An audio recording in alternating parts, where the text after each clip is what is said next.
Rastafari, Selassie. All we are king. Say man a king. Yes, Selassie. Just know. Say man a king. All we say man a king. Man a king. All we are king. Say man a king. No fire talk and no fly a thing. Sound like berries when the barata a sing. Brand new tool just fight down the pain. Oh, what a sin. Say man a king.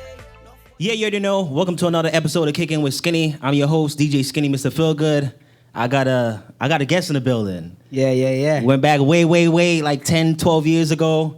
He was one of my first best friends when I entered the United States. You know what I'm saying? Came here like 14 years old. I'm almost 30 now. So it's been like almost like 12, 10 years. But we got RockStar in the building, bro. Yeah, respect. How you been, bro? I've been good, man. I've been good. It's pleasures, man. I see you grinding out there, bro. Yeah, man, I put in the work, you know? I see you grinding out there. But that's a little history of like you, bro. We go way back in Bronx Community College time, bro. Yeah. You remember that? Yeah. So I remember my pops like put me in this program, this after school program after I leave, high school. And then I went up to Bronx Community College and I met this short kid, bro. Always fresh. Jay's always to the point, bro. Your pops always giving me the fly-ass fucking gear ever. I was like, yo, who is this dude? Dude start talking, oh shit, he Jamaican. Yeah. So the first person I could connect with, you know what I'm saying? Yeah, definitely. This is my first year in the States, bro. And I connected with you after that, man. But it's been history after that, bro. And you know what's crazy, bro? We never had a falling out. That's true. You ever notice that? Never, true. ever had a falling out. And Apologies I don't know why, because we probably clicked. Yeah. You know what I'm energy. saying? It's the chemistry. It's the energy, man. Never had a falling out. I'm doing a little research about stuff like that. Mm-hmm. And fun fact about you, you share the same birthday with Bob Marley. Yeah. It's fun fact. So as you as an independent artist, and before I even get to that, like you feel like you have to like live up to that idol of being like Bob Marley because you and him share the same birthday? I feel like that has a lot to do with like my drive and my ambition. Given the fact that Bob Marley's birthday is behind it, yeah, I am. I'm trying to go beyond that. Right. It's a hard, pedestal to match up on, but the greatness is not too far from the site that I have vision for me. You get what I'm saying? Right. So yeah, that is a big drive for me. It's a big drive for me. All right. Definitely is.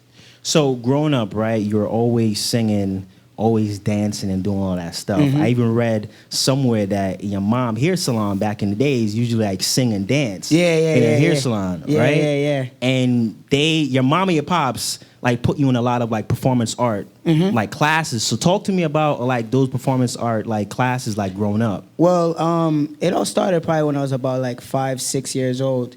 My father put me in front of my mom's beauty salon in Harlem on 145th, right, 8th Avenue. He put a hat on the floor, started playing some Michael Jackson. I forgot what song I think it was Thriller or something like that. And I started moonwalking, kicking my foot, doing all kind of stuff. Within an hour, 2 hours, that whole hat was filled up with like at least $150 worth of singles. Right. And from there, my father was like, you know something, I'm gonna put you in a dance school.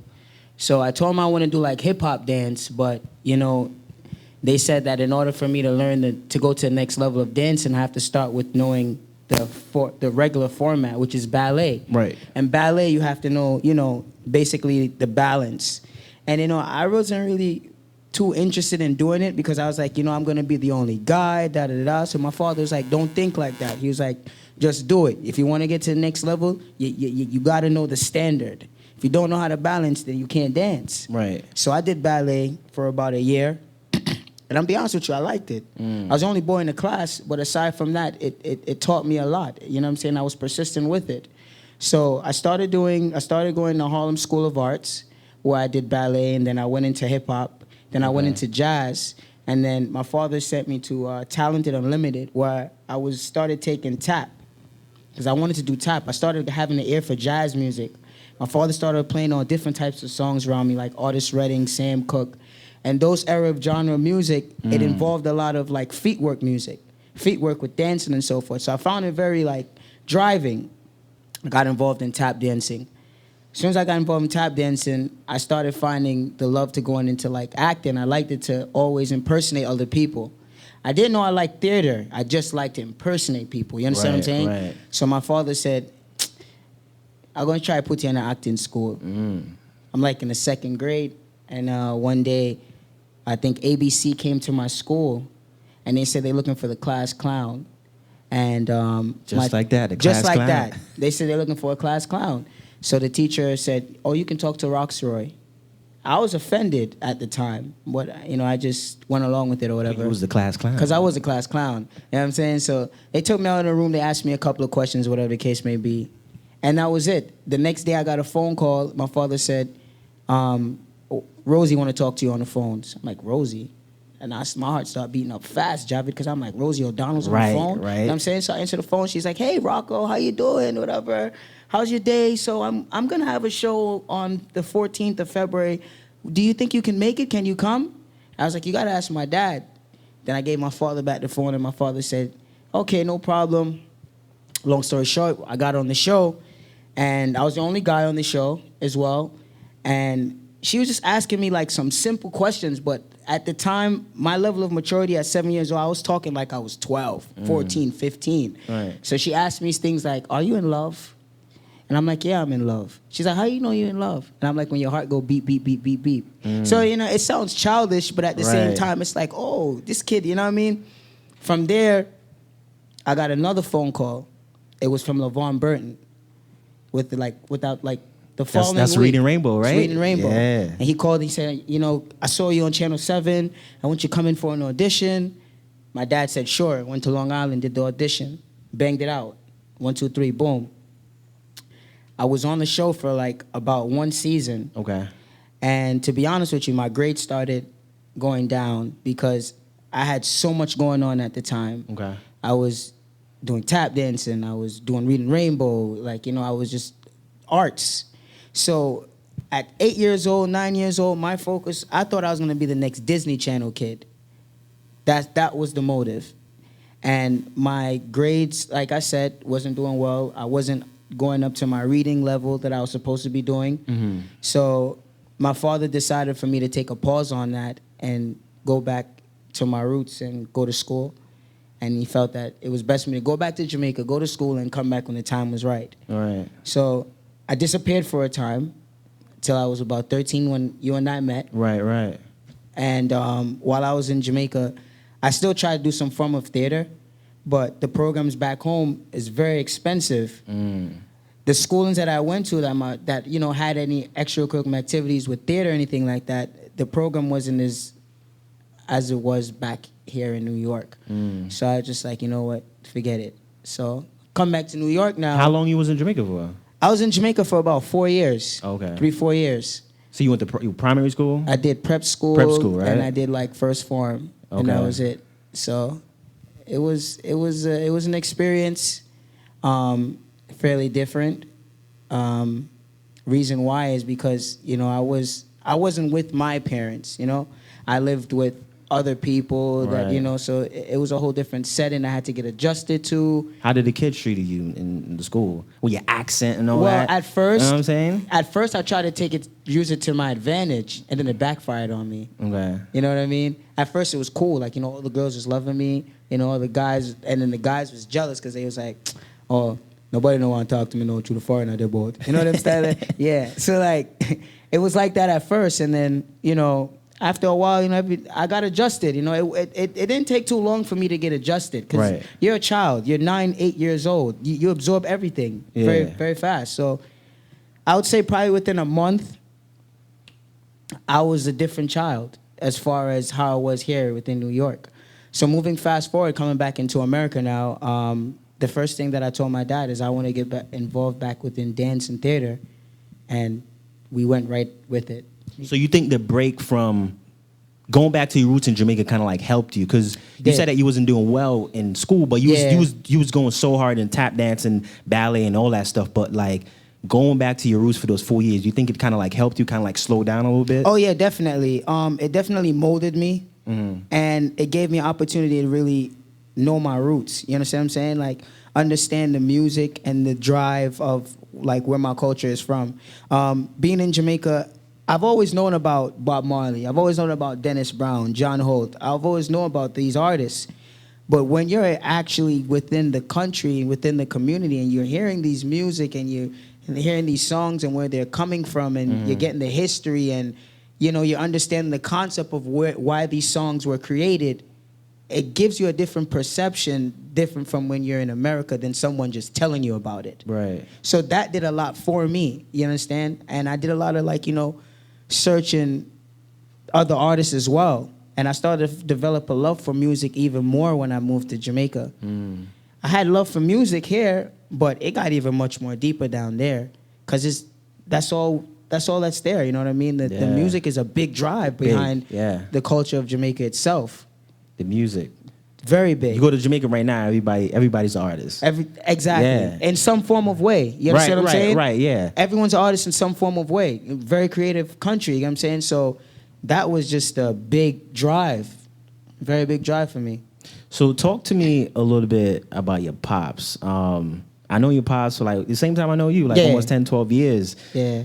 Very strong man. He's very dedicated. Every time Mr. RockStar Redley always have some kind of Louis on, or you know what I'm saying? Top dog. You know what I say?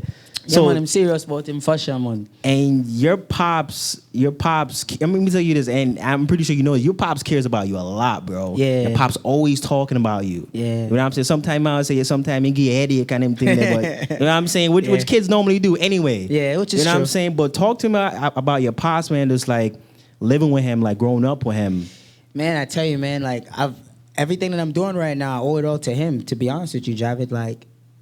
My style, my swag, the way I speak, the way I walk, it's all from me imitating, wanting to be that character. Right. My father had me at an older age, which, most men don't really have children at 50 years old.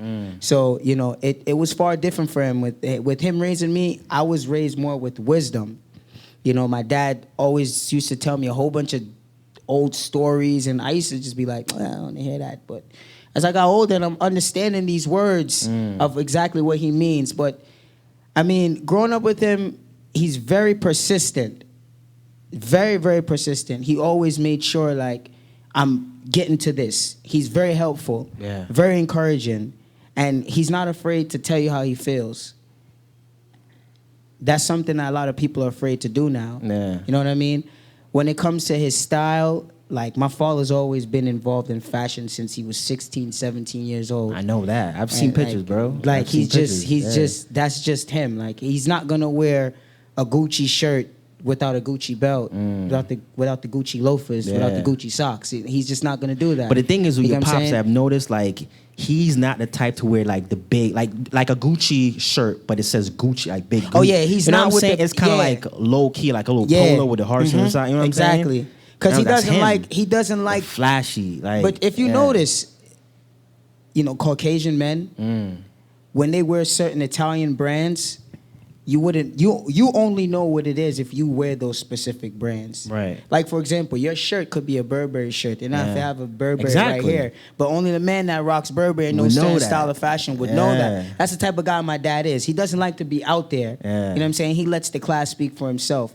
And that's something I'm trying to learn as I'm getting older myself as well. You get me? But wonderful guy, man. You know what I mean? I can't deny it. He gets on my nerves a lot, but without him, I wouldn't be where I am. Exactly. So I owe a lot to him, and he has a lot much more left to see. Yeah. You know what I mean? But very, very persistent, very ambitious. You know what I mean? My dad been in America since 1967. You know what I mean? So he's seen a lot. He's experienced a lot. It's a lot of years, He's man. traveled the world. He was a merchant on ship before he came to America. You know what I'm saying? He lived in England for about 13 years. He lived in Japan. He lived... Couple of the buildings in Manhattan he worked on. He built Weldon, them. yeah. World Trade Center, Yeah, he Empire worked State on that, Building. He did all of that. You know what I'm saying? So Yeah. he's a very active man within his community. A lot of people look up to him. He's very respected within, Jamaica, New York, all over. And he's really into fashion. That's his art. That's his art. I could see that. That's his art. You know what I'm Yeah. saying? That's his art. And I try to imitate it in some way or form. You get what I'm saying? And sometimes people see it like, oh, you dress like a grown man. You know what I'm saying? And it's like, that's my dad. Like, it's going back to when I met you, man. Like, exactly. from BCC, bro. Like the Exactly. flyest dude in the class. Yeah, I just... Flyest. I'll be honest with you, it's him, man. Like, he'll be telling me, like, oh, put that on, mix it up. And then he'd be like, my father was the first one to tell me to wear loafers.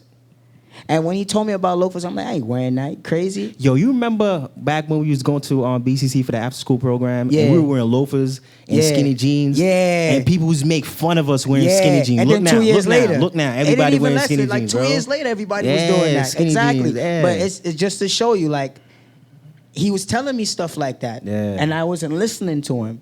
You get what I'm saying? By my junior year of high school, my level of fashion was on a different program. Right. You know what I'm saying? I had my whole school wearing khaki pants. Nobody was wearing khaki pants. We were in school at the time when people was wearing the True Religion jeans with the big shiny belts and them things. You remember that time? That era? 5X shirts. 5X shirts and shit like that. That wasn't... I always wanted to stand out. My father always taught me, when it comes to dressing, tailoring is what counts. Right. You want to stand out. You got to look neat. Your clothes got to fit you. Right. You get what I'm saying? The big baggy clothes thing and trending. Everybody wearing that shit now. They don't go nowhere, man. You know what I'm Everybody wearing saying? that shit. You got to be tailored. You got to be tailored. That's the only way you're going to win. So with your music, because going back to your music, right? So doing all these performance arts like classes, right? Mm-hmm. Took a break, went to Jamaica, and then after that you came back. And then that's when I met you, right? Yeah. So I think you was doing a couple like acting gigs and stuff like that. Yeah, I was. And I felt, in my opinion, I feel like you was doing a lot. So like, as far as, I guess you was trying to like find your lane in a way, right? Acting and music. I was. Like when did it stuck with you, like music? Like, yo, this is the shit I want to do now. I'll be honest with you. You know what I'm saying? Be very honest with you, JT. I thought theater was going to be it. I thought I was going to be Because that you went guy. to high school for some Yeah, theater, I graduated right? with theatrical diploma degree. Then I went to Westchester Community College and I continued and did mass media and communication. So I thought theater was going to be it. You know what I'm saying? But I've always had the drive and passion for music, but I was always shy. I never thought that... I don't think so, bro. You was not. I mean, Probably because I've never seen you really act like that. Yeah, but I don't think you was shy, though. But I'm telling you, bro, I was shy because my friends gave me opportunities to go beyond this, to voice me. Yeah. And I would, DJ right here in front of you. Everything would sound good. As soon as I hit the microphone, it's like, that energy is gone. You know what I'm saying? So I feel like it just took time. I guess it was just time. I knew I was going to do it. Music was going to come around. Yeah. Because it's always been, it's a part of dance as well. You know what I'm saying? It's a part of arts as well. It's just something that I felt like, I don't know. God knew when the time was right for him to say, RockStar, do this. Yeah. But the confidence, like I said before, I was lack of confidence with that. Right. Like I had friends that were supportive and tried to help me, and it just wouldn't work out. You know what I mean? So it's been like year now? Last year since you went. Since I've been doing it professionally. October will make 1 year, but early in the summer of last year, I was just like, something? I'm going 100 with this. Yeah. And I'm not turning back. Right. And I'm not just doing music alone. Like, I'm a whole brand. It's RockStar. You know what I'm saying? It's a whole movement. As you should anyway. You know what I'm saying? Yeah. So I'm not just an artist as far as with music. I'm an artist fashion, artist theater, artist, branding. So it's a whole vibe. You know what I'm saying? I want to talk more about your music, man. That's the reason you're here, because you've been doing this like almost a year now, but you've been in the theater arts for like years now. Yeah, definitely. Talk to me more about the music and the single you've been pushing. Oh, yeah, I've been pushing Mana King. Right. Mana King, I put that out middle of October of last year, I put that out. And I honestly didn't think I would get the response that I'm getting now. I wrote the song, on some plaything, and I went to a producer and he was like, nah, this is fire. Like, this really got to put out. So I was like, all right, if you could build a rhythm for it, then let's do it. And he wasted no time, built the rhythm right on the spot. And we put it out. Ever since I put it out, it's just been magnificent responses thus far, from Jamaica, England, New York, within my community. You know what I'm saying? I'm just getting a lot of love all over, and I just keep grinding. So now I'm working on my follow-ups.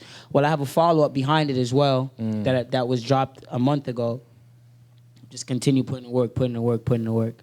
Even going back to the Mana King, right? I see people make dances for this thing. Bro. Oh yeah, people make dances. People even they put in their they comedy skits. Yeah, see all of that.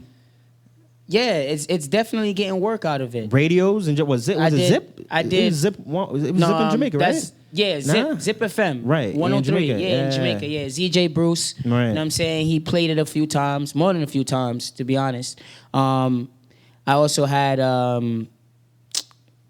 what you call that station? DJ Unknown in the Bronx. Okay. Unknown in the Bronx played it for me. Cyrus XM played it as well. Caribbean Power Jam played it as well. So a couple of stations in England played it as well. So it's definitely getting heavy rotation on Spotify. And you did a video for that too. I did a video for it as well. But I got a surprise with that as well. You doing a follow video for that? Yeah, it's gonna be a follow for that. It's a surprise with that. All right. Yeah, surprise with that. So what's the follow up single for this?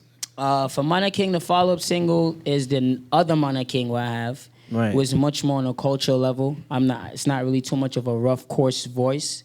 You know what I mean? Not the heavy DJing. And the message is much more peaceful. It's more about, what a king really is. Right. You understand what I'm saying? The first original Mana King was more on some badness.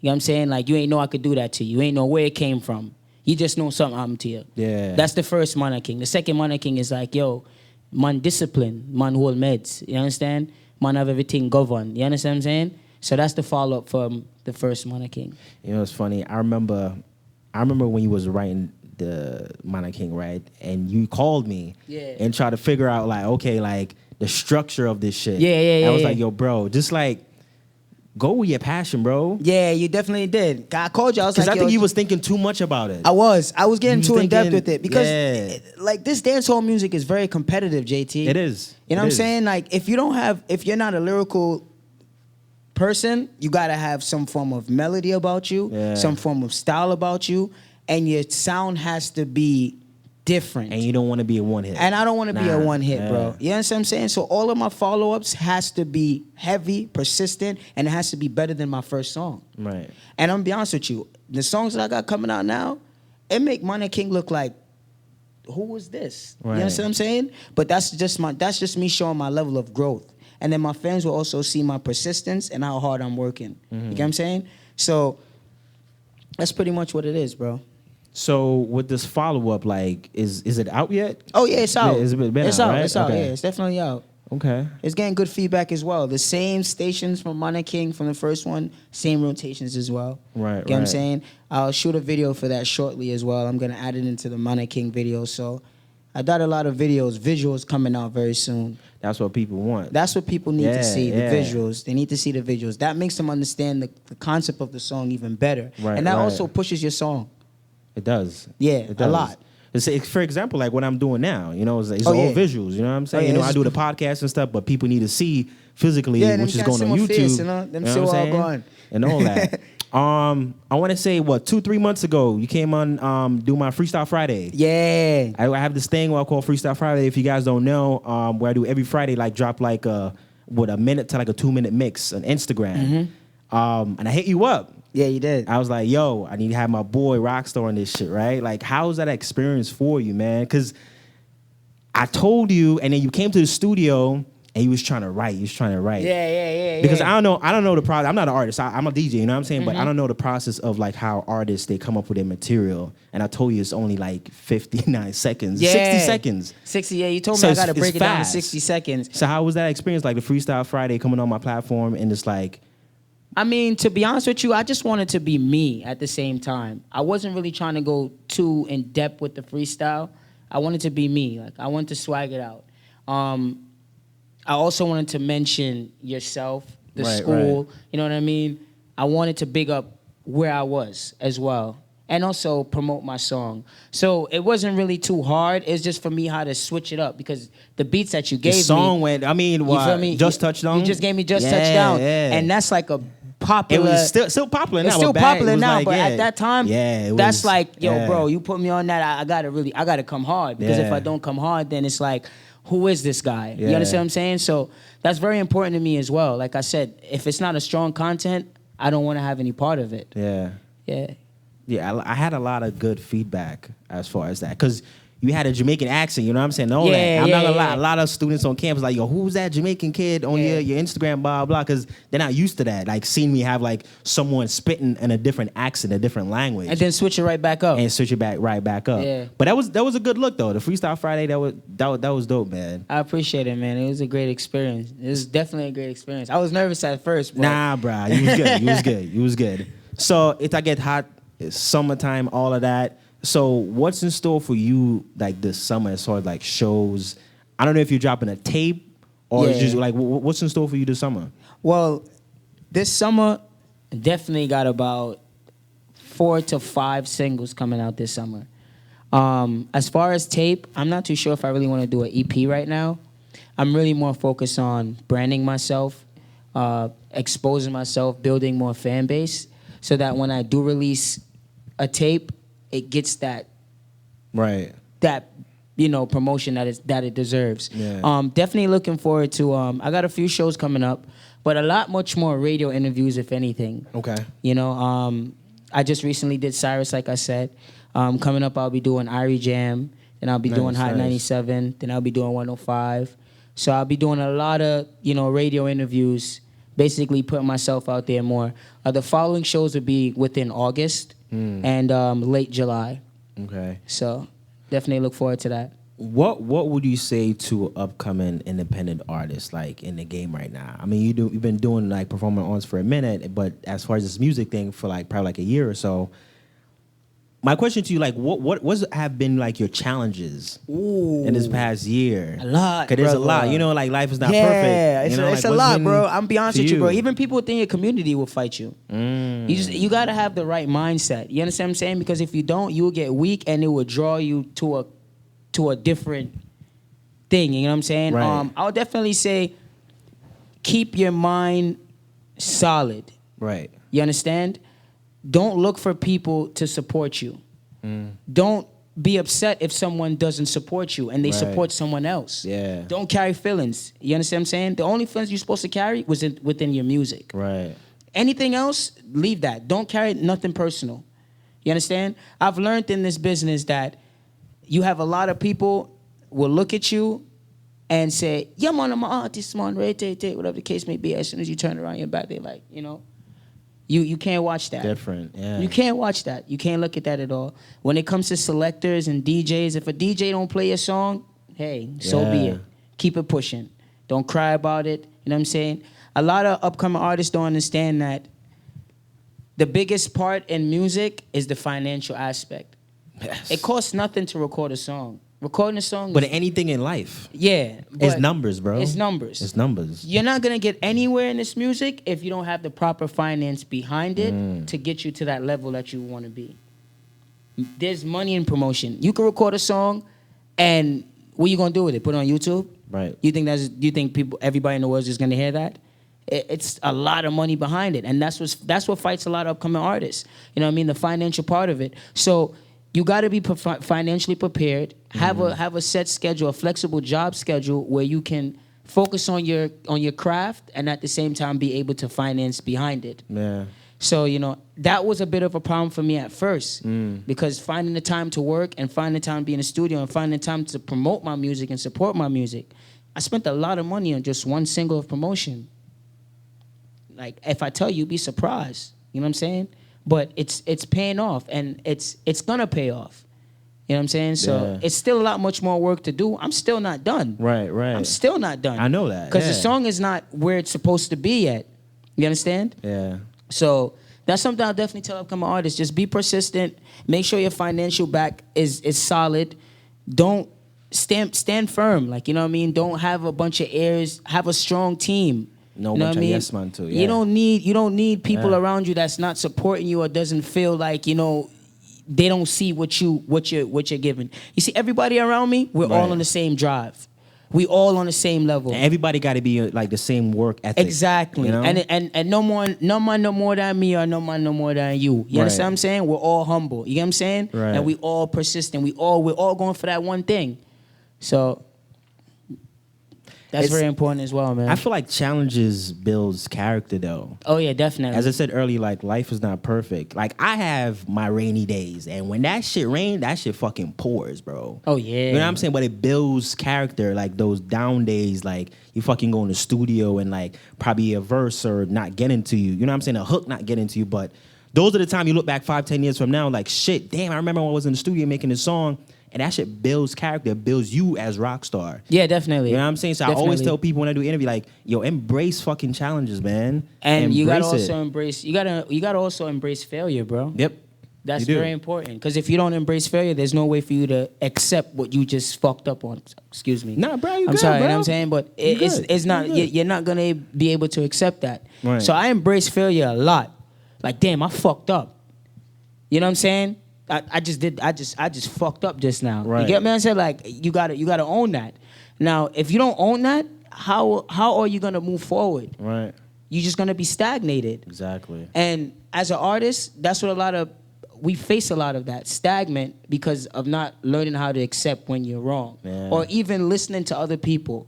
You know what I'm saying? A lot of people feel like, oh, boy, I'm not gonna listen to that money in the cars. I'll be a foolishness him talk. It's not about what he's talking about. It's about the message. Don't look at the character of the individual. Right. Listen to the message that was sent. Right. You know what I'm saying? So that's also important. So, like I said, JT, back to the upcoming artists, those things are very important, bro. Yeah. And I'm learning them as I'm going through it. You know what I'm saying? I could sit here and tell you stories for days of, me with DJs, promoters. It's all different angles from me having circumstances and, trials with them. Yeah. You know what I mean? You have people try to go around you. You know what I'm saying? Like, it's all kind of gimmicks when it comes to this industry. Yeah. And I'm not even in the industry in depth as yet. Yeah. But, I'm glad I'm getting punched with these swings.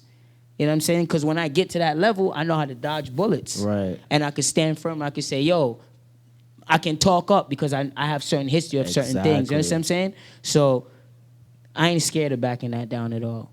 I make sure I just play my cards right and move accordingly. Right. Yeah. So this is kind of like a cliche question, but like, if a deal comes to your table right now, like, what would you do?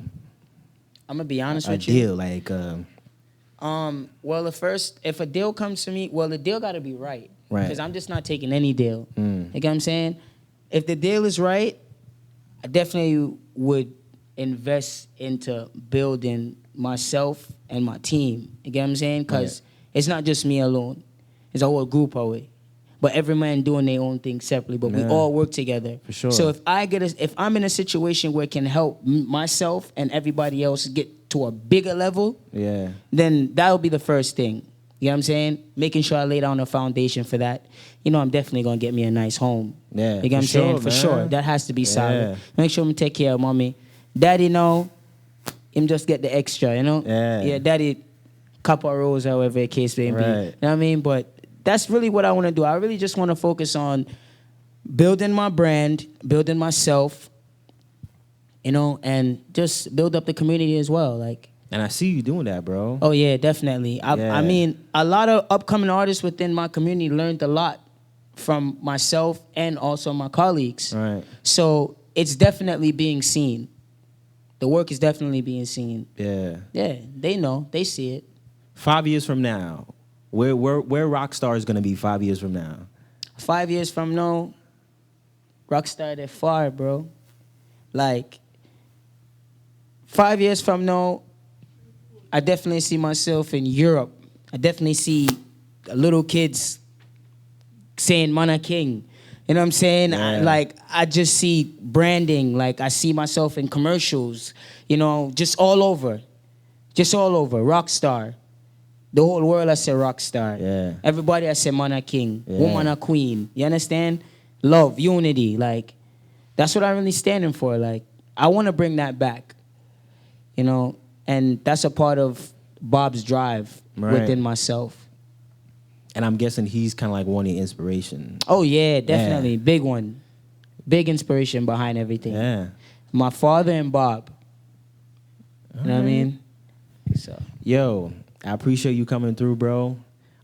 Anything you want to say to anybody out there, or like just to wrap up, just definitely. For everybody who's out here watching and listening, I just need to let you guys know, whatever you have your mind on, and you probably have some people behind you telling you, oh, you shouldn't do this, you shouldn't do that.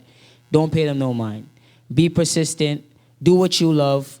Stay 10 toes down and just grind. You know what I mean? We only have one life to live, and it's no time to, waste time. Right. You understand what I'm saying? So just give peace and love and unity, and just know, say, a rock star, Mona King, the thing already, Brethren. Don't know.